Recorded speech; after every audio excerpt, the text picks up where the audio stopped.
So yes, in the last class we have discussed until blocks and indentation. So what we'll do is today we'll be starting with the next concept, that is variables and assignment. Okay. So as of now we know that what exactly variables are in Python. Okay. So in any programming languages, if we need to store data in memory or we need to store some values in memory, we need to hold it in some sort of variables. And what exactly these variables are, let me explain this with an example. Okay. So let us move ahead to the Excel sheet so that we can understand what exactly these variables are. Okay. Okay, let us assume this is the RAM that we have. This is the RAM that we have. Okay. And suppose we need to store a value that is 10. Okay. Numerical value 10 in this RAM. Okay. So let us store this value 10 in this RAM. Okay. So yes, after storing the value 10 in this RAM, we have to understand that, see, this value will be definitely having a memory address. Okay. This value will be definitely having a memory address. Now, this is the value or the data that we are going to store in the RAM, and this is the address. Okay, so the address for the corresponding value is, okay, so this is the address where this particular value 10 is stored. Okay, अगर हम लोग समझे तो this is the address where the value 10 is stored. Okay, तो यानी कि ये 10 जो है इस particular address में store होगा. Okay, इस address में store होगा. Now, yes, each and every time to access this particular 10, it is not possible for us to access this with the help of this address. So what we will do is we will assign a variable name for this corresponding value. Let us say the variable name is a. Okay. So what we have done is we have stored a equal to 10 in this corresponding address. So this address will be automatically assigned by the operating system. Okay, this address will be automatically assigned by the operating system as per as the availability of space in memory, as per as the availability of space in the memory. You cannot say that you will be acquiring that particular address. So you cannot say that. That will be dynamically done. Okay, but yes, definitely you can give a virtual name to that particular address, and that virtual name is basically the variable name. So in short, we can say that variable names are the name of the memory location of a particular value. Variable names are the name of the memory location of a particular value. Okay, since the values are not constant, that's why we call it to be as variables. Okay, for example, now as of now I have a equal to 10. In the next moment I can also have a equal to 20 or any, because these values are not constant. Okay, it keeps on changing. Okay, so basically variables are the name of the memory location. Since the memory locations are not the convenient method to remember or to access the data, that's why we give a variable name to that particular data where we have stored. So the proper definition of variables will be that the variables are the name of the memory location of the value that we are storing in the memory. Okay, name of the memory location of the value that we are exactly storing in the memory. Okay, if the concept of variables are clear, please type V in the chat box. If it is not clear, please type N. So what exactly these variables are? So if it is clear, please type V in the chat box, else you can type N.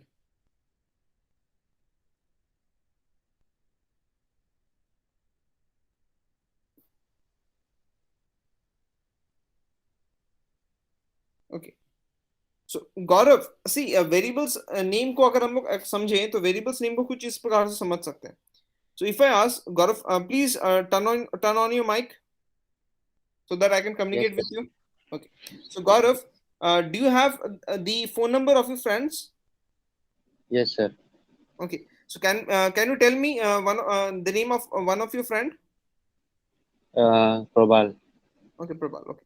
So Gaurav, let me ask, do you remember the phone number of Prabal? No, sir. Is it possible to remember the phone numbers of every friend? It is not possible, right? So similarly, for that case, what you will do? If you need to call Prabal, will you directly type the number in the keypad, or you will search for the phone number by the name? I will search for the number. By the name, right? Yes, sir. Similarly, for human beings, the names are very convenient to remember. Okay, when compared with numbers, alphabetical characters are very easy to remember. Okay, so that's why what we do is we give a virtual name to the value that is being stored in the memory instead of using the, or instead of getting the value from the memory address. by using the memory address, what we do is we use the virtual name that we have assigned. Is that clear? Yes, sir. Okay, so basically variables are the name of the memory location. Okay, variables are the name of the memory location of the value that are stored in the memory. Okay, so this was all about variables. So in the next part, what we'll do is we will try to understand what exactly assignments are. Whenever we assign some sort of values, to a variable, let's say a equal to 70. Here what I've done is I've assigned the value of a to be a 70. So this is what exactly assignment means. That means we are assigning some sort of value, or we are giving some sort of value to that particular variable. Okay, so it can be any kind of value. I hope you have learned this in the tokens, where the values or the literals can be expressed into multiple types. One can be of string literal, one can be of numerical literal, one can be of boolean literal. So this is an integer literal. So if you need to have a string literal, you can have something like this. For example, a is equal to, let's say, yes, bar of. Okay. And yes, for the next, let's say if you need to have a separate literal, let's say, let us give this variable to be as b. And if you need to have a separate literal, for that, what you can do is you can have a separate value. Let's say c equal to 2.5. So in this case, the value that is being stored is decimal.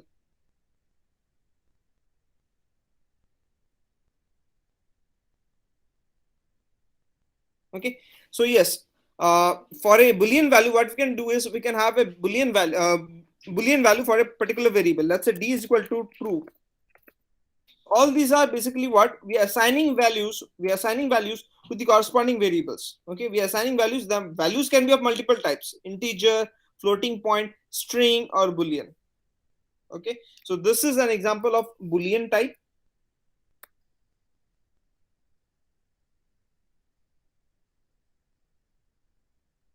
This is of float.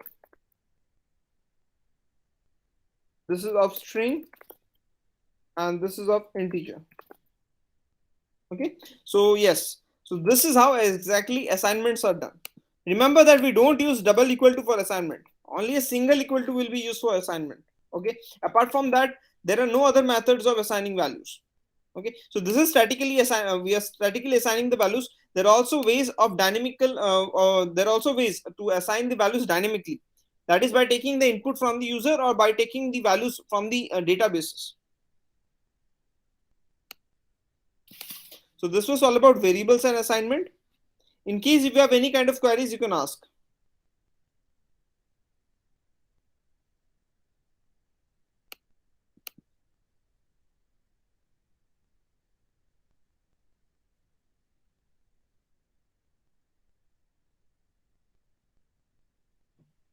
Okay, so I find there are no queries. So what we'll do is we'll try to understand how these values are stored in the memory of Python, or in the memory of the computer. Okay, so how these values are stored in the memory of the computer, let us try to understand.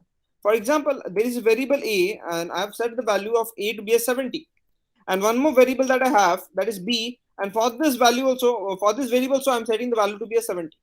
So the moment I print, okay, the moment I print the memory address of both the variables, okay, the memory address of both the variables, let us say for the variable a. Okay, so generally in order to get the memory address, we use this function id.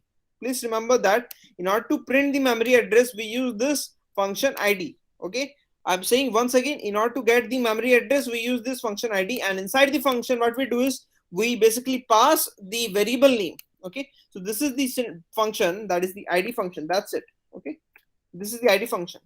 Since I want to display this memory address, that's why what I've done is I'm printing. What I've done is I passed the id function inside the print function. Since I want to display the id function, so what I have done is I have passed the id function inside the print function. Okay, now inside the id function, I will be passing the variable name. Since I want to get the variable, since I want to get the memory address of this variable, that is a. Okay, so once again, what I will do is I will print the memory address of the next variable, that is b. Let us see what kind of address do we get for both the values. Okay, so the moment we execute the code, you can see that both the values a and b have the same address. Both the values a and b have the same address. Is there anyone who can tell that why we have the same address for A and B? Why do we have the same address for A and B? Is there anyone Sir, who can? because they are in the same function. They are in the same function. Function.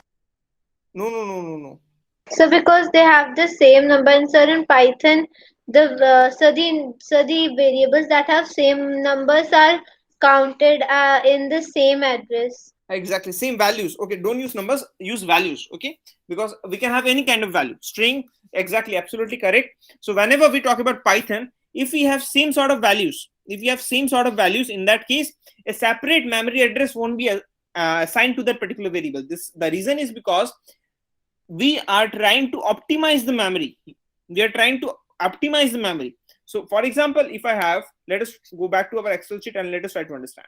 Okay, so this is the memory, as I said, this is the RAM we have, and let's say we have a value 70, and we have assigned the variable A to the 70. Okay, we have assigned the variable A to the 70.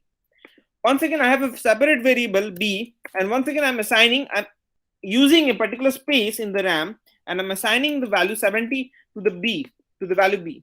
Okay, so if we do that, what we have done is we have created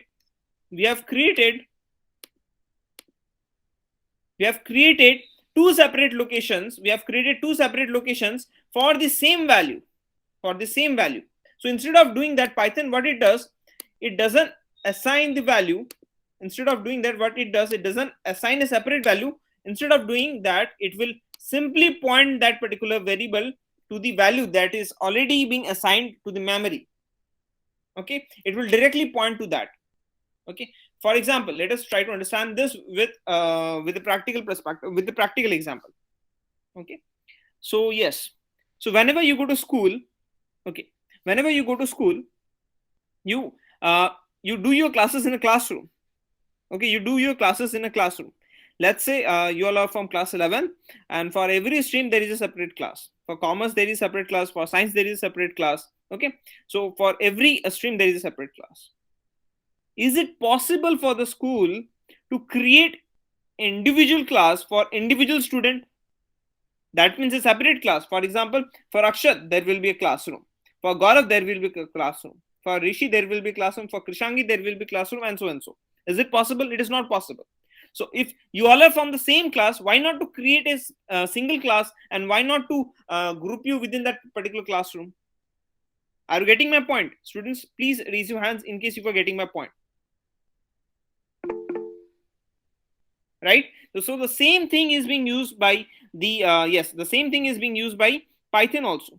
Okay, so if the values are same, if we have the same sort of values, why can't we directly point to that particular value which has already been assigned? Okay, so that means we are basically pointing to the value. Okay, so what if we give a separate value? Okay, let us try to get the memory address by giving a separate value. Let's say 80. So let us execute the code. So you see that we have separate addresses for both the values. For the first value 70, we have this address. For the second value 80, we have a separate address. But what if we have both the values to be as 80, 80? You see that once again the addresses are same. Okay, both the addresses are same, because once again it is pointing towards the same value.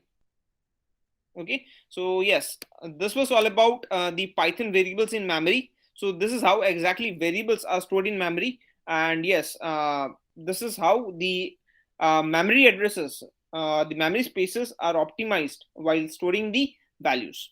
In case if you have any kind of queries, you can ask. Students, in case if you have any kind of queries, you can ask. Apart from this, else I will move ahead to the next topic, that is multiple assignment. So we'll try to understand what exactly multiple assignments are. Okay.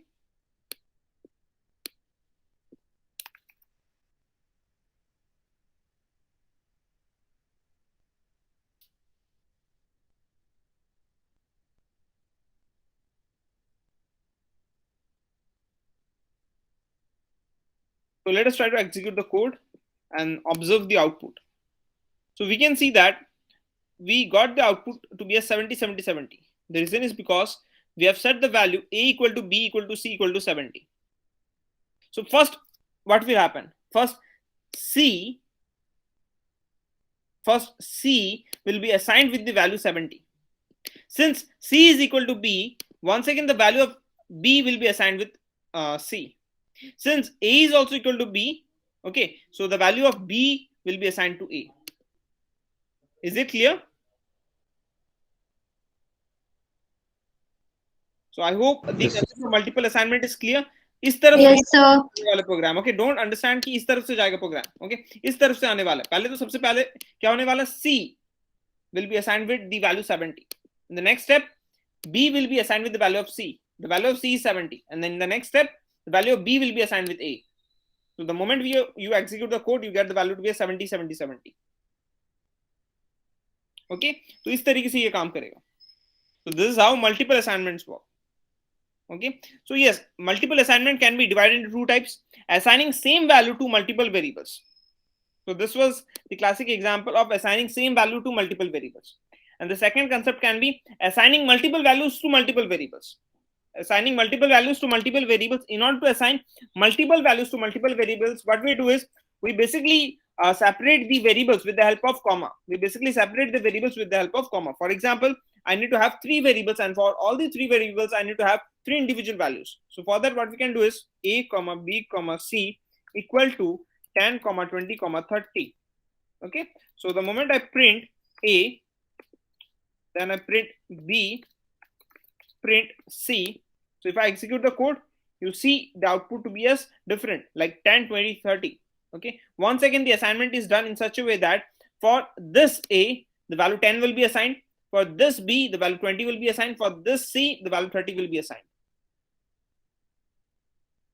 Okay, so yes, it is assigning the value on the basis of the arrangement that we are doing.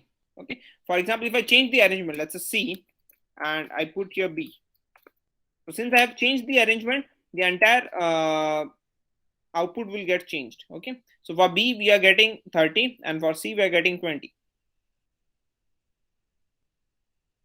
So this was all about multiple assignment, where we have learned the two concepts.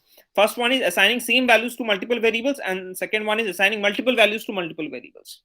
So next concept में आ जाते हैं, that is the variable definition. So what exactly the variable definition means? Okay, so whenever you are defining value to a variable, or whenever you are assigning a value to a variable, we call it as variable definition. That's it. A is equal to 10. This is variable definition. That means you are defining some sort of values. Let's say A equal to Alex. So that means you're once again defining some sort of value to this variable. So this is a string value. Okay, so initially we gave an integer, and in case of integer, you can have any kind of value: string, float, boolean, or in values of any other data type. You can have that. Okay, so whenever you are assigning some sort of values, we call it to be as variable definition. We call it to be as variable definition. That means you are defining the variable. You are defining the variable. What exactly the variable is going to store? What kind of value the variable is going to store? Okay, so yes, this was all about variable definition. Now let us move ahead to the concept of dynamic typing. Okay, so we call Python to be a dynamically typed programming language. Okay, yes, why do we call Python to be a dynamically typed programming language? Okay, so if you talk about traditional programming languages like C, C++, Java, okay, so in those programming languages, what we had to do is we had to define the data type. Okay, we have to define the data type. So if we define the data type, then only it will be able to understand what kind of value that particular variable is going to hold. Okay, so what kind of value that particular variable is going to hold. Okay, so but if we compare this with Python, okay, let us take an example of Java, yeah, okay, great. Okay, so in this line number 6, you can see that they are assigning values to the variable, right? But before that, what they have done is they have used the keyword int, which basically signifies the data type of the particular variable. Okay, which basically signifies the data type of the particular variable. So here we have A, B, C, 3 variables, and 3 of the variables are being assigned with the data type int. Okay, so 3 of the variables are being assigned with the data type int. But the same thing if we do in Python, we need not to assign the data type. We can simply have A, B, C equal to 10 or something like that. Okay, so automatically it will understand that we are assigning the value 10 to to 3 of the variables. Okay, yeah, 10 comma, let's say 10 comma 10. Okay, so yes, what we have done is we have automatically assigned integer values to 3 of the variables. Okay, so this way what we can do is we can dynamically assign the value to the variable without giving the data type. For example, let's say if we talk about a string value, so in traditional programming languages like C, C++, what you need to do is you need to tell what kind of value it is going to store, because strings are combination of characters. What we did was we basically use the data type char. Okay, we basically use the data type char whose responsibility is to store the combination of characters. Okay, this was for C and C++, but in case of Java we also had the data type called string, which was the combination of array, that is character array, and we were able to store the data type as per as our requirement. Okay, but in case of Python we need not to tell that this is the data type and this is how we are going to store the value. We can directly assign the value to the variable and dynamically it will assign the data type to it. Let us try to understand this with an example. For example, a equal to 10, and the moment we type print the data type, in order to get the data type, students, please remember that if you need to print the data type, or if you need to know what kind of data type that particular variable is storing, there is a separate function for it, and we call that function to be a type function. So inside the type function, just pass the variable name and it will give you the data type of that particular value. Okay, so you can see the class is to be shown as int. It means it is storing integer value. So if I have a separate variable, let's say b is equal to, let's say, Alex, and if you type the data type of b, or if you print the data type of b, then you can see that we get the data type to be as str. Str basically signifies that it is a string value and it is going to store string values. It is a string data type and it is going to store string values. Okay, so this was all about dynamic typing. Okay, so in the next class what we'll do is we'll try to understand simple input output, and yes, how to get input from users, and yes, how to use that particular input and use it as per as our choice.